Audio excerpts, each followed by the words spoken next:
Bismillahirrahmanirrahim. Assalamualaikum warahmatullahi wabarakatuh. Alhamdulillahirabbil alamin. Wassalatu wassalamu ala sayyidina wa maulana Muhammadin wa ala alihi wa sahbihi ajma'in. Rabbi shrah li sadri wa yassir li amri wahlul 'uqdatam min lisani yafqahu qawli, amma ba'du. Baik Bapak, perkenalkan nama saya Irfan Aziz, NIM 242100024, mahasiswa Pasca Sarjana UINSI Samarinda, program studi pendidikan agama Islam. Saya akan mencoba menjawab dua pertanyaan untuk tugas Bapak Dr. Al-Habib Al-Ansori, yaitu UAS dari mata kuliah Landasan Pendidikan dan Pembelajaran. Pertanyaan pertama yaitu pendidikan tidak pernah lepas dari konteks filosofis, psikologis, sosiologis, dan historis pada era disrupsi teknologi. Bagaimana keempat landasan tersebut saling berinteraksi dalam mengembangkan kurikulum dan strategi pembelajaran pendidikan agama Islam. Nah, ini kita jelaskan, yaitu menyertakan dari yang pertama penjelasan masing-masing jenis landasan pendidikan dalam perspektif Islam. Yang kedua, kita menganalisis hubungan antara keempat landasan tersebut dan dinamika peserta didik di zaman sekarang atau generasi digital atau yang disebut dengan Gen Z. Kemudian yang berikut adalah studi kasus atau contoh nyata dari praktik pembelajaran PAI yang berhasil menerapkan keempat landasan tersebut secara terpadu. Kemudian yang berikut adalah pandangan kritis terhadap tantangan dan solusi penguatan landasan pendidikan dalam masa depan. Kemudian yang kedua yaitu dalam konteks pendidikan Indonesia, berbagai kebijakan kurikulum kerap mengalami perubahan seiring pergantian pemerintahan. Nah, bagaimana kita menganalisis kritis Anda? Yang pertama, apakah perubahan kurikulum di Indonesia lebih bersifat ideologis, pedagogis, atau pragmatis? Kemudian yang kedua, bagaimana seharusnya landasan digunakan pijakan agar kebijakan kurikulum tidak bersifat reaktif dan instan? Kemudian yang ketiga, tawarkan kerangka ideal kebijakan kurikulum yang berkelanjutan. Nah, baik, jawaban dari poin yang pertama adalah urai bagaimana mengenai instruksi landasan filosofis, psikologis, sosiologis, dan historis dalam pengembangan kurikulum dan strategi pembelajaran pendidikan agama Islam di era disrupsi teknologi ini. Pertama, penjelasan masing-masing jenis landasan pendidikan dalam perspektif Islam. Nah, landasan filosofis dalam Islam, landasan filosofis pendidikan berkarakter dari tauhid dan konsep manusia sebagai khilafah atau khilafah di bumi ini. Tujuannya adalah pendidikan adalah membentuk insan kamil, manusia yang sempurna, yang memiliki keseimbangan antara spiritual, intelektual, dan moral. Sebagaimana Allah Subhanahu wa Ta'ala dijelaskan dalam Al-Quran, dan aku tidak menciptakan manusia melainkan supaya mereka menyembahku. Nah, kemudian yang kedua adalah landasan psikologis. Islam sangat memperhatikan fitrah dan tahapan perkembangan manusia. Al-Quran menggambarkan manusia sebagai makhluk pembelajar sejak lahir. Dalam praktiknya, pendidikan harus memperhatikan kecerdasan emosional, spiritual, dan akal, serta menggunakan pendekatan yang rahmatan lil alamin, pendekatan secara lembut, pendekatan secara bijak. Kemudian yang ketiga adalah landasan sosiologis. Pendidikan dalam Islam bertujuan menciptakan tatanan masyarakat yang adil, damai, dan penuh kasih sayang. Nilai-nilai seperti ukhuwah, keadilan sosial, tanggung jawab, dan amar ma'ruf nahi munkar menjadikan pijakan pembelajaran agar seperti peserta didik mampu menjadi agen-agen perubahan sosial. Kemudian yang keempat, landasan historis.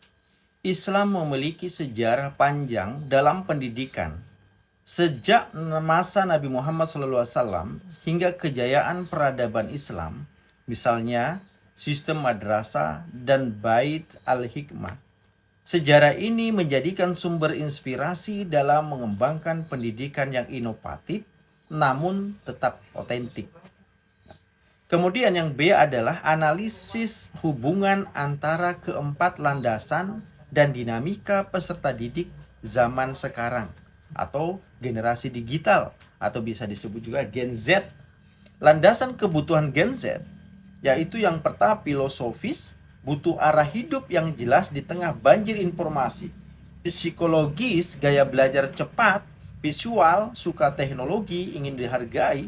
Kemudian sosiologis, terbuka terhadap keragaman, aktif di media sosial, terpapar isu global. Kemudian historis, butuh role model dan inspirasi. Peran dalam pendidikan agama Islam ini menyediakan nilai-nilai Islami sebagai kompas moral dan spiritual. Strategi pembelajaran pendidikan agama Islam harus adaptif, game-based learning, media interaktif, peer teaching, dan materi pendidikan Islam harus kontekstual dengan isu sosial seperti hoak, etika digital, dan toleransi. Cerita tokoh-tokoh Islam dapat menjadikan motivasi dan membentuk jati diri Islam secara progresif. Studi kasus praktik pembelajaran pendidikan agama Islam yang menerapkan keempat landasan secara terpadu.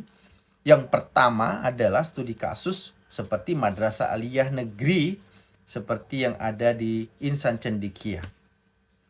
Di mana Insan Cendekia menerapkan pembelajaran berbasis project based learning dengan pendekatan integratif Islam dan teknologi.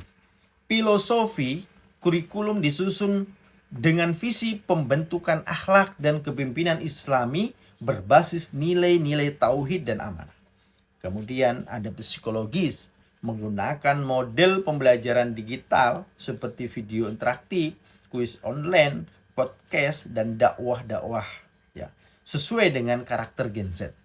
Sosiologis, proyek pembelajaran mengangkat isu sosial seperti etika muslim dalam media sosial, dakwah digital. Nah, historisnya apa? Historisnya adalah siswa mengkaji sejarah peradaban Islam dan menerapkannya dalam bentuk pemeran virtual atau vlog sejarah Islam. Apa yang dihasilkan?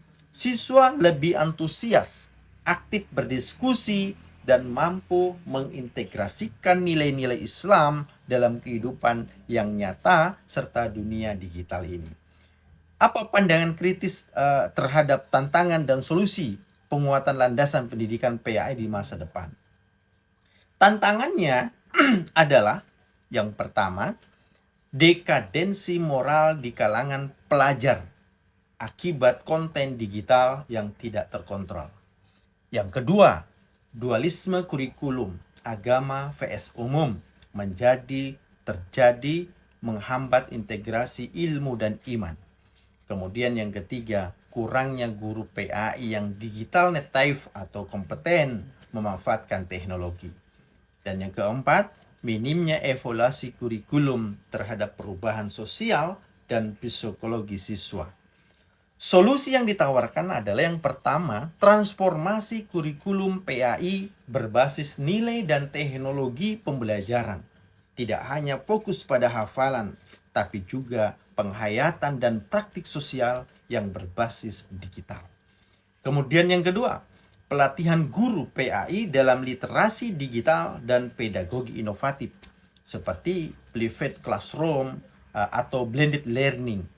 Kemudian yang ketiga adalah integrasi kurikulum agama Islam dan sains agar siswa melihat Islam sebagai sistem kehidupan yang holistik dan modern. Kemudian yang keempat adalah kolaborasi antara lembaga pendidikan, tokoh agama, dan komunitas digital Islam untuk menciptakan ekosistem pembelajaran yang relevan dan berkelanjutan. Kemudian jawaban poin yang kedua, apakah perubahan kurikulum di Indonesia lebih bersifat ideologis, pedagogis, atau pragmatis? Perubahan kurikulum di Indonesia cenderung bersifat pragmatis dan ideologis, meskipun sering diklaim bersifat pedagogis. Pertama adalah bersifat pragmatis. Ya. Perubahan seringkali dilakukan sebagai respon cepat terhadap kondisi eksternal seperti tuntutan global, misalnya peningkatan skor PISA. Kemudian perkembangan teknologi. Kemudian ada perubahan kebutuhan pasar kerja.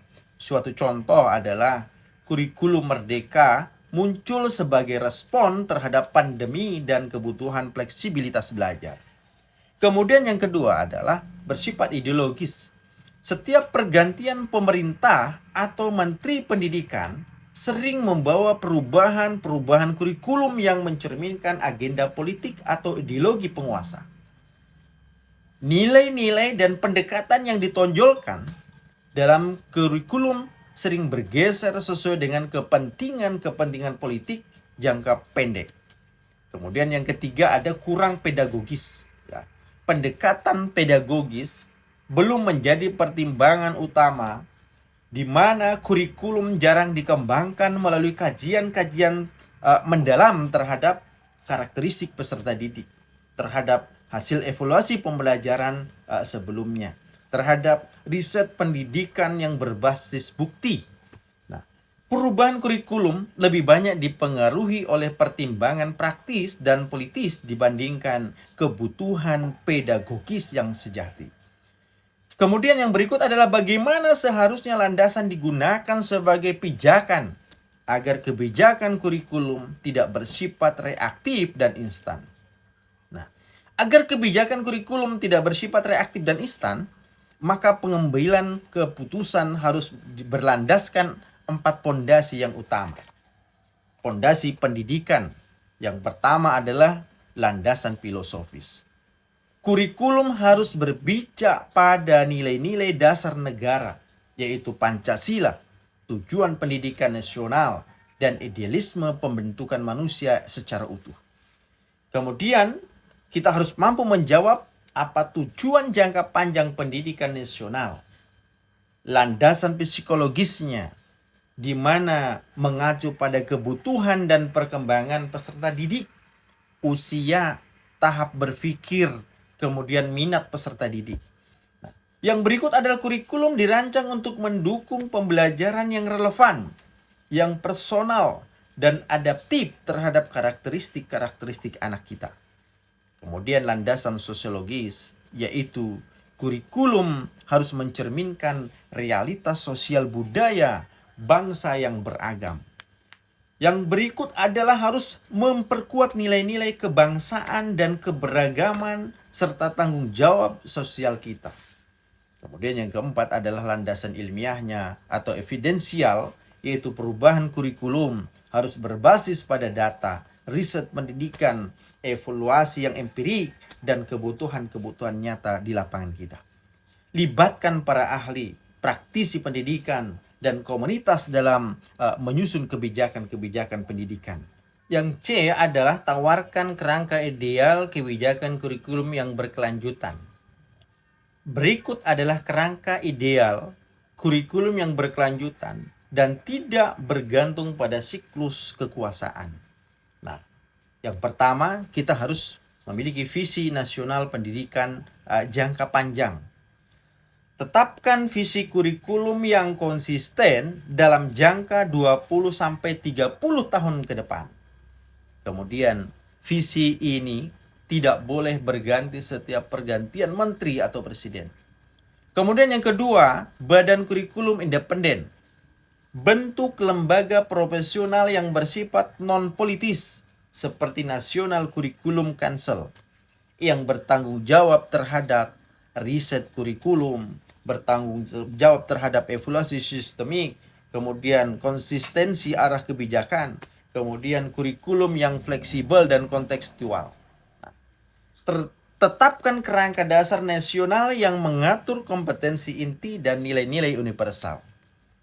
Kemudian berikan otonomi terbimbing kepada sekolah untuk menyesuaikan konteks-konteks lokal, konteks budaya, dan kebutuhan para peserta didik. Kemudian mereview berkala berbasis evaluasi. Lakukan evaluasi kurikulum secara periodik, misalkan setiap 10 tahun berdasarkan data lapangan, bukan karena faktor politik. Setiap revisi harus melalui proses uji publik, ya, secara akademik terbuka.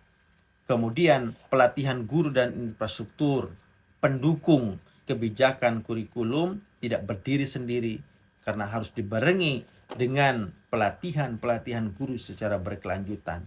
Kemudian dibarengi dengan ketersediaan media dan sumber belajar. Kemudian evaluasi formatif yang relevan. Kemudian kurikulum juga adalah tulang punggung pendidikan. Jika terlalu sering berubah tanpa arah yang jelas, yang menjadi korban adalah para peserta didik kita. Oleh karena itu, kebijakan kurikulum harus bersifat filosofis, ilmiah, kemudian inklusif, berorientasi jangka panjang, bukan sekedar alat politik sesaat. Mungkin itu saja jawaban singkat yang saya sampaikan pada kesempatan ini. Mudah-mudahan apa yang saya sampaikan menjadi pencerahan atau mohon untuk dikoreksi kembali sebagai bahan pembelajaran kembali untuk saya pribadi.